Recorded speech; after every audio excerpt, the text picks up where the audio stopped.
Hello everyone, welcome you all on my YouTube channel Shubh online classes. और आज की video में मैं आपके साथ डिस्कस करूंगा बहुत ही इंपॉर्टेंट टॉपिक अकाउंटिंग स्टैंडर्ड के बारे में।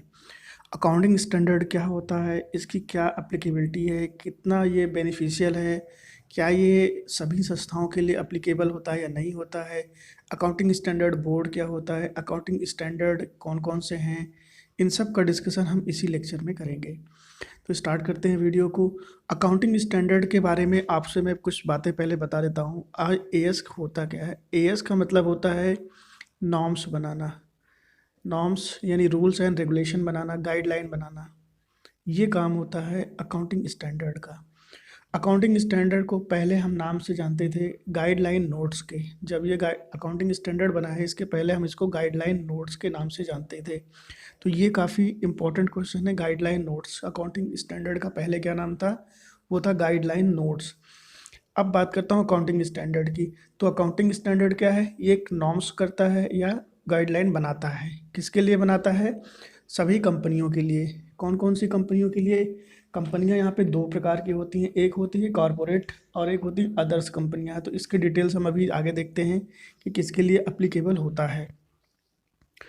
Accounting standards are written policy document issued by expert accounting body or by government or other regulatory body conveying the aspect of recognizing, measurement, presentation and disclosure of accounting transaction in the financial statement। Accounting standard एक return policy है या एक written document है जो issue किया जाता है expert accounting body के द्वारा या किसी गवर्नमेंट के द्वारा या कोई रेगुलेटरी बॉडी के द्वारा, जिसका काम क्या है कि वो रिकॉग्नाइज कराए, मेजरमेंट कराए, प्रेजेंटेशन एंड डिस्क्लोजर। अब यहाँ रिकॉग्नाइजिंग का क्या मतलब होता है? रिकॉग्नाइजिंग का मतलब होता है इसको रिकॉर्ड करवाना। कहाँ पे करवाना है? फाइनेंशियल स्टेटमेंट में, एफएस में, यानी फाइनेंशियल स्टेटमेंट में इनकी रिकॉर्डिंग करवाना। मेज़रमेंट करवाना, मेज़रमेंट का मतलब होता है यहाँ पे वैल्यू, हाउ मच, वैल्यू कितनी है, इसकी रिकॉर्डिंग करवाना। प्रेजेंटेशन, इसका मतलब होता है वेयर टू रिकॉर्ड, कहाँ पे वो रिकॉर्ड होगा। और डिस्क्लोजर यानी नोट्स टू अकाउंट, जैसे हम बैलेंस शीट बनाते हैं वहाँ पे नोट्स टू अकाउंट बनाते हैं, तो नोट्स टू अकाउंट में कितनी चीज़ें हैं उनको प्रॉपरली क्या करना? डिस्क्लोज करना। ये कहाँ पे होता है? Transaction in the financial statement. तो यहाँ पे मैं फिर से आपको थोड़ा सा और रिवाइज करा देता हूँ। एएस जो होता है वो अप्लाइड होता है to use in financial statement. AS is applied to use in financial statement. अब एक एएस जो होता है, जो एक फाइनेंशियल इंस्टीट्यूट पे अप्लाई होता है, वो किन किन चीज़ों के लिए होता है? सबसे पहले आपका ट्रेडिंग अकाउंट, ट्रेडिंग अकाउंट में होगा trading and profit and loss, profit and loss भी यही आ जाएगा, trading and profit and loss account में। उसके बाद है बैलेंस शीट में, उसके बाद है कैश फ्लो स्टेटमेंट में, और लास्ट है इसका नोट्स टू अकाउंट। तो ये इन सभी में क्या होता है? एप्लीकेबल होता है कौन? Accounting standard. तो इसे हम बोलते हैं, ये जो बातें हुई हैं अभी अभी तक, यही होती हैं accounting standard. Accounting standard deals with issue of, कौन कौन से इशू में डील करता है? ऑप्शन, इसका पहला नंबर है recognising of events and transaction in the financial statement. तो जितने भी इवेंट्स होंगे और ट्रांजैक्शन होंगे एक फाइनेंशियल स्टेटमेंट में, उसको किस तरीके से रिकॉर्डिंग करनी है, ये अकाउंटिंग स्टैंडर्ड बताएगा। पॉइंट नंबर 2 है measurement of these transaction and events. तो यहाँ पे वैल्यू कितनी रिकॉर्ड करनी है इन ट्रांजैक्शंस की, यानी इवेंट्स की, इसको बताना। Presentation of these transaction and events in the financial statement in a manner that a meaningful and understandable to the reader. तो ये जो भी बातें हैं ये रीडर कैसे समझेगा? क्योंकि मान लीजिए किसी ने अकाउंटिंग बनाई है एक्रूअल बेसिस पे और किसी ने बनाई है कैश बेसिस पे, तो ये कैसे समझेगा? ये तब समझेगा जब प्रॉपर काम अकाउंटिंग स्टैंडर्ड के थ्रू हुआ होगा तब।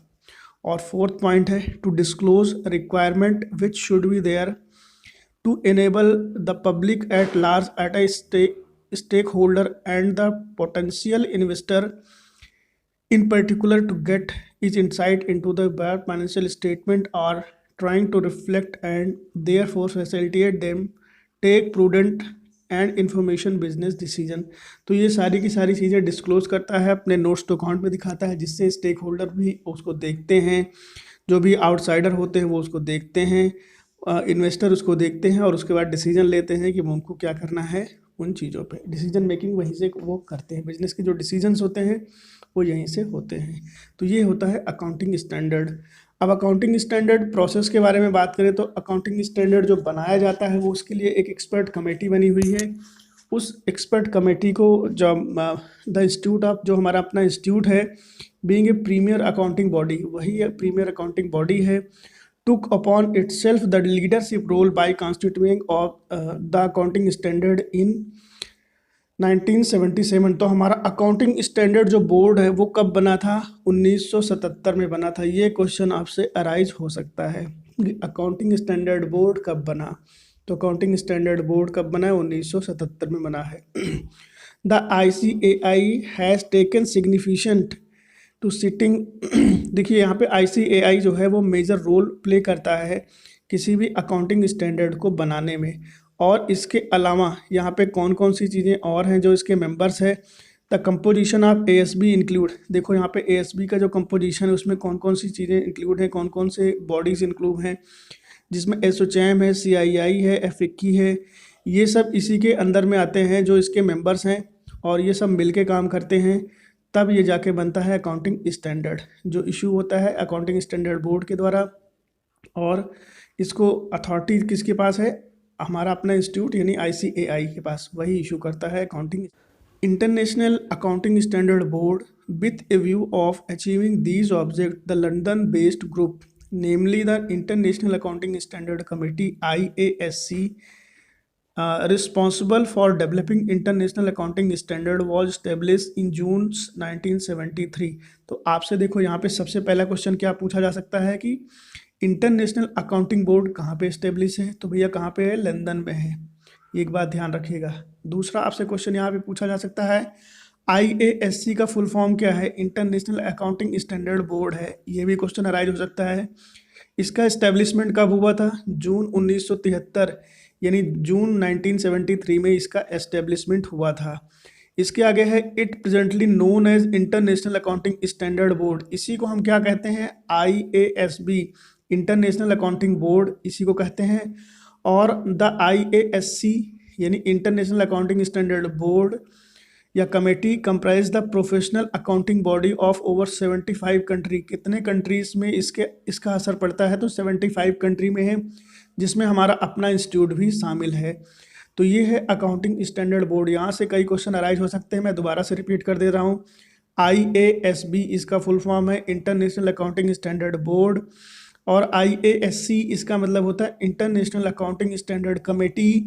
ये दो क्वेश्चन आपसे यहाँ से आ सकते हैं, फुल फॉर्म पूछ सकता है। और इसका जो हेड ऑफिस है वो कहाँ पे? वो लंदन में है। और इसका एस्टेब्लिशमेंट कब हुआ था? जून 1973 में हुआ था। तो ये है। और इसके कितने मेंबर कंट्री हैं? 75 है, जिसमें हमारा अपना इंस्टीट्यूट ICAI भी है। तो ये यहाँ से इतने क्वेश्चन अराइज हो सकते हैं इंटरनेशनल अकाउंटिंग स्टैंडर्ड बोर्ड से। अब बात करता हूँ कि मैं अकाउंटिंग स्टैंडर्ड बोर्ड जो है उसको जो हमारा अकाउंटिंग स्टैंडर्ड है उसका क्या पर्पज़ है? उसका पर्पज़ है अंडरस्टैंडेबिलिटी ऑफ फाइनेंशियल स्टेटमेंट, और दूसरा है यूनिफॉर्मिटी लाना। ये दो काम होते हैं वहाँ पे अकाउंटिंग स्टैंडर्ड में, जो इसका मेन पर्पज़ होता है। तो आप अब इसको लिखना चाहें तो लिख लीजिए, मैंने नोट्स में शामिल नहीं कर रखा है इसको। पहला है अंडरस्टैंडेबिलिटी और दूसरा है यूनिफॉर्मिटी। ये दो बातें होती हैं। अब मैं आपको बताता हूँ कि जो भी अकाउंटिंग स्टैंडर्ड होते हैं उसमें 5 बातें होती हैं। हर एक अकाउंटिंग स्टैंडर्ड में 5 बातें लिखी होती हैं। पहला होता है ऑब्जेक्ट, सबसे पहले होता है ऑब्जेक्ट। सेकंड होता है इसका स्कोप क्या है? इसका स्कोप क्या है? इसका मतलब है इसकी एप्लीकेबिलिटी क्या है, भाई किस लिए एप्लीकेबल किया जा रहा है। और इसके बाद है डेफिनेशन, डेफिनेशन भी रहती है इसमें, पर्टिकुलर पॉइंट्स के लिए क्या डेफिनेशन है। रिकॉग्नाइज करना, रिकॉग्नाइजिंग एंड मेजरमेंट, ये रहता है। इसके अलावा रहता है presentation and disclosure, presentation and disclosure, ये आप लिख लीजिएगा। तो ये 5 बातें होती हैं किसी भी अकाउंटिंग स्टैंडर्ड में, जो ये बताता है कि जो भी अकाउंटिंग स्टैंडर्ड बन रहा है उसका पर्पज़ क्या है, किस ऑब्जेक्ट के लिए बन रहा है, उसका क्या स्कोप है, कितनी एप्लीकेबिलिटी है, किन किन संस्थाओं पे ये एप्लीकेबल होगा, और इसकी डेफिनेशन क्या है। पर्टिकुलर जो भी अकाउंटिंग स्टैंडर्ड होगा उसकी डेफिनेशन होगी, और उसको किस तरीके से रिकॉग्नाइज कराएंगे, कहाँ पे रिकॉर्ड करवाएंगे, कहाँ पे इसकी वैल्यू को मेज़र करवाएंगे, कहाँ पे इसको यहाँ पे रिकॉर्डिंग होगी और किस प्लेस पे रिकॉर्डिंग होगी और नोट्स टू अकाउंट में हम कौन किन चीज़ों को दिखाएंगे। तो ये 5 बातें होती हैं किसी भी अकाउंटिंग स्टैंडर्ड में। तो ये है अकाउंटिंग स्टैंडर्ड में एक छोटी सी बात। इसके अलावा मैं यहाँ पे कुछ और चीज़ें आपको बता देता हूँ। वैसे आपके एग्जाम में आएगा नहीं, बट आपके नॉलेज के लिए ये बहुत ज़रूरी है। अकाउंटिंग स्टैंडर्ड के बाद में एक छोटी सी बात और बताना चाहता हूँ आपको कि ये कौन सी एंटिटी पे लागू होता है। तो एएस जो हमारा है वो लागू होता है 2 तरीके के ऑर्गेनाइजेशन में। एक होता है कारपोरेट टाइप के जो ऑर्गेनाइजेशन होते हैं और एक होता है अदर्स।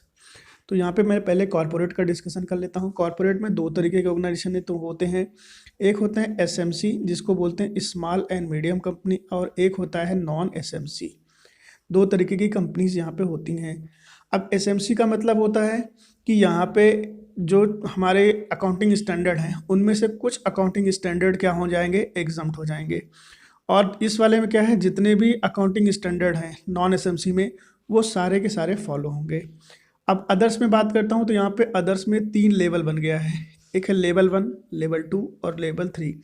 ये जो लेवल 1 है इसमें जितने भी अकाउंटिंग स्टैंडर्ड हैं सभी फॉलो होंगे। लेवल 1 में जितने भी अकाउंटिंग स्टैंडर्ड हैं वो सभी फॉलो होंगे। लेवल 2 और लेवल 3 के लिए जितने भी अकाउंटिंग स्टैंडर्ड है उसमें से कुछ एग्जम्प्ट हो जाएंगे। तो ये है अकाउंटिंग स्टैंडर्ड कौन से एंटिटी पे लागू होता है। देखिए ये आपकी नॉलेज के लिए मैंने बताया हुआ है। ये आपके एग्ज़ाम में आने के चांसेस वैसे तो बहुत कम है, बट आ भी सकता है कि अकाउंटिंग स्टैंडर्ड किस टाइप की एंटिटी पे लगता है। तो भाई 2 तरीके की एंटिटी पे लगता है, एक होता है कॉर्पोरेट पे और एक होता है अदर्स पे। कॉर्पोरेट में 2 तरीके की कंपनीज हैं, एक है एसएमसी, एक है नॉन एसएमसी, और अदर्स में हमारे 3 ग्रुप बने हैं जो 3 लेवल पे हैं, लेवल 1, लेवल 2, लेवल 3। लेवल 1 वाले में सारे अकाउंटिंग स्टैंडर्ड अप्लीकेबल होते हैं। लेवल 2 और लेवल 3 में कुछ अकाउंटिंग स्टैंडर्ड एग्जम्प्ट होते हैं। तो ये है अकाउंटिंग स्टैंडर्ड से जुड़ी हुई एक छोटी सी बात। इसके अलावा मैं आपको एक और बात बताता हूँ कि ये जो अकाउंटिंग स्टैंडर्ड है वो कौन कौन से तरीके की जो फॉर्म्स होती हैं, एक्टिविटी होती हैं, इनमें अप्लीकेबल होता है। तो अकाउंटिंग स्टैंडर्ड जो इरिस्पेक्टिवली लागू होता है वो होता है किसी भी तरीके का फॉर्म्स हो, जैसे सोल प्रोप्राइटरशिप हो, पार्टनरशिप हो, कंपनी हो, जॉइंट वेंचर हो, इन सब में भी लागू होता है। एक्टिविटी कौन सी एक्टिविटी कर रहा है, कॉमर्शियल एक्टिविटी कर रहा है, ट्रेडिंग एक्टिविटी कर रहा है, इनमें भी लागू होता है। आपका बिजनेस प्रॉफिट मेकिंग है, एनपीओ है या नॉट प्रॉफिट मेकिंग है या सोशल सर्विस कर रहे हैं, वहाँ भी ये लागू होता है। तो हर जगह अप्लीकेबल होता है हमारा अकाउंटिंग स्टैंडर्ड। अब मैं आपसे बात करता हूँ कुछ अकाउंटिंग स्टैंडर्ड की जिनकी लिस्ट है। सिर्फ आपको यहाँ से क्वेश्चन अराइज हो सकते हैं, इनके बारे में डिटेल्स में आप डिस्कशन नहीं करूँगा अभी मैं, सिर्फ आपको लिस्ट ऑफ अकाउंटिंग स्टैंडर्ड में आपको दिखाता हूँ। AS1 disclosure of accounting policy जो लागू हुई थी 1/4/1993 को, और AS2 है वैल्यूएशन ऑफ इन्वेंट्री जो रिवाइज हुई है 1/4/1999 को। AS3 है कैश फ्लो स्टेटमेंट रिवाइज हुआ है 1/4/2001 में। Contingents and events occurring after the balance sheet 1/4/1998 में आया हुआ है। इसके अलावा 5वां है नेट प्रॉफिट और loss for the period prior item change in accounting policy revise हुआ है 1/4/1996 को। 7वां है कंस्ट्रक्शन कॉन्ट्रैक्ट जो रिवाइज हुआ है 1/4/2002 को। 8 पे है research and development accounting standard not included in AS26 में, इंक्लूड ये नहीं होता है। AS9 है रेवेन्यू रिकॉग्नाइजेशन का। AS10 है property plant and equipment, date यहाँ पे मेंशन है आप देख सकते हैं। 11 है the effect of change in foreign exchange rate. 12 पे है accounting for government grant. 3rd है accounting for investment. 14 accounting standard है अकाउंटिंग फॉर एमलगामेशन। 15 है एम्प्लॉय बेनिफिट। 16 है बोरिंग कॉस्ट। 17 है आपका सेगमेंट रिपोर्टिंग। 18 है रिलेटेड पार्टी डिस्क्लोजर और 19 है लीज। 20 है अर्निंग पर शेयर्स। इसके अलावा है 21 पे कंसोलिडेटेड फाइनेंशियल स्टेटमेंट। 22 पे है accounting for tax on income. 23 पे है accounting for investment in association in consolidated financial statement और डिसकंटिन्यू ऑपरेशन है 24 पे। 25 पे है इंटरिम फाइनेंशियल स्टेटमेंट। 26 है इंटेंजिबल एसेट। 27 है financial reporting of interest in joint venture. 28 है इम्पेयरमेंट ऑफ एसेट और लास्ट हमारा है accounting standard provision contingents events and contingent asset. तो ये है हमारे अकाउंटिंग स्टैंडर्ड की लिस्ट। ये लिस्ट हाफ है Ind AS, IFRS and AS की, जिसमें मैं आपको बताने वाला हूँ कि इंड एएस, आईएफआरएस और एएस। जो इंड एएस हमारा 101 है, आईएफआरएस 1 है, और first time adoption of Indian accounting standard. यहाँ पे कुछ भी नहीं है हमारे अकाउंटिंग स्टैंडर्ड के लिए, और यहाँ पे एनए है। आईएफआरएस जो हमारा इंड एएस है वो 102 है, और आईएफआरएस वो 2 है। शेयर बेस्ड पेमेंट, यहाँ पे गाइडलाइन नोट दी गई है शेयर बेस्ड पेमेंट के लिए हमारे अकाउंटिंग स्टैंडर्ड में। जो हमारा इंड एएस है 103 है, और आईएफआरएस 3 है। बिजनेस कॉम्बिनेशन, इसके लिए हमारा अकाउंटिंग स्टैंडर्ड 14 है, जो एमेलगामेशन के नाम से है। इंड एएस हमारा 104, जो आईएफआरएस 4 है, वो इंश्योरेंस कॉन्ट्रैक्ट है, और यहाँ पे कुछ भी नहीं है हमारे एएस में, और कुछ भी इसके बारे में कोई नाम नहीं है। 105 जो हमारा इंड एएस है, उसके बारे में आईएफआरएस 5 है। Non current assets held for sale and discontinue operation, तो यहाँ पे इस नाम से है ये। और यहाँ पे अकाउंटिंग स्टैंडर्ड में जो है वो AS 424 है, डिसकंटिन्यू ऑपरेशन, तो यहाँ पे इस नाम से अकाउंटिंग स्टैंडर्ड है। जो हमारा इंड AS है 106, वो IFRS है 6, exploration for and evaluation of mineral resources, जिसके लिए गाइडलाइन नोट दी गई है हमारे यहाँ पे। Accounting for oil and gas producing company, ये दिया गया है अकाउंटिंग स्टैंडर्ड में। जो हमारा इंड AS 107 है, उसके लिए IFRS 7 है, फाइनेंशियल इंस्ट्रूमेंट डिस्क्लोजर, और यहाँ पे कुछ भी नहीं है AS में। 108 इंड AS, जिसके लिए IFRS 8 है, ऑपरेशन सेगमेंट, इसके लिए हमारा अकाउंटिंग स्टैंडर्ड 17 है, सेगमेंट रिपोर्टिंग के नाम से। और इंड AS 109, जिसके लिए IFRS है 9, फाइनेंशियल इंस्ट्रूमेंट, जिसके लिए गाइडलाइन नोट दी गई है डेरिवेटिव्स का। और इसके अलावा आपका इंड AS 110, जिसके लिए यहाँ पे IFRS 10 है, कंसोलिडेटेड फाइनेंशियल स्टेटमेंट, यहाँ पे 21 है हमारा accounting standard, consolidated financial statement के ही नाम से। इंड AS जो हमारा 111 है, वहाँ पे IFRS 11 है, जॉइंट अरेंजमेंट्स का, यहाँ पे 27 नंबर अकाउंटिंग स्टैंडर्ड है, accounting for financial interest in joint venture दिया गया है। यहाँ पे 112 जो हमारा इंड AS है, IFRS 12 है, disclosure of interest in other entities, यहाँ पे कुछ भी नहीं है इसके लिए AS में। 113 इंडियन अकाउंटिंग स्टैंडर्ड, और यहाँ पे है 13 फेयर वैल्यू मेजरमेंट, यहाँ पे AS में नहीं है कुछ भी। और हमारा इंड AS 114, जिसके लिए 14 IFRS में रेगुलेटरी डिफर्ड अकाउंट है, गाइडलाइन नोट दी गई है AS में। Accounting for rate regulated activity, और यहाँ पे इंड AS 115, जिसके लिए IFRS है 15, revenue from contract with customer, और यहाँ पे अकाउंटिंग स्टैंडर्ड 7 और 8 में दिया गया है कंस्ट्रक्शन कॉन्ट्रैक्ट और रेवेन्यू रिकॉग्नाइजेशन। तो ये दो चीज़ें एक साथ यहाँ पे आई हुई हैं, जो हमारे IFRS 15 में है और इंड AS 115 में दी गई हैं। इसके अलावा लिस्ट और भी है, बड़ी लंबी लिस्ट है, आप यहाँ से इसको देख सकते हैं। ये पूरा का पूरा चार्ट मैं अपलोड कर दे रहा हूँ अपने टेलीग्राम चैनल पे, और अपने यूट्यूब चैनल पे भी ये डाल दे रहा हूँ मैं, वहाँ से आप इसको डाउनलोड कर सकते हैं और अपनी नॉलेज को और इन्हांस कर सकते हैं। तो ये आप कंपेरेटिव एनालिसिस देख सकते हैं कि कौन सा IFRS है, कौन सा इंड AS है, और कौन सा अकाउंटिंग स्टैंडर्ड है। तो ये सारी बातें आप वहाँ पे आसानी से देख सकते हैं, समझ सकते हैं। तो ये था एक छोटा सा वीडियो जो अकाउंटिंग स्टैंडर्ड के बारे में था। उम्मीद है आपको ये वीडियो पसंद आएगा और आपकी नॉलेज को भी इन्हांस करेगा। मिलते हैं नेक्स्ट वीडियो में कुछ और इंटरेस्टिंग टॉपिक के साथ में, तब तक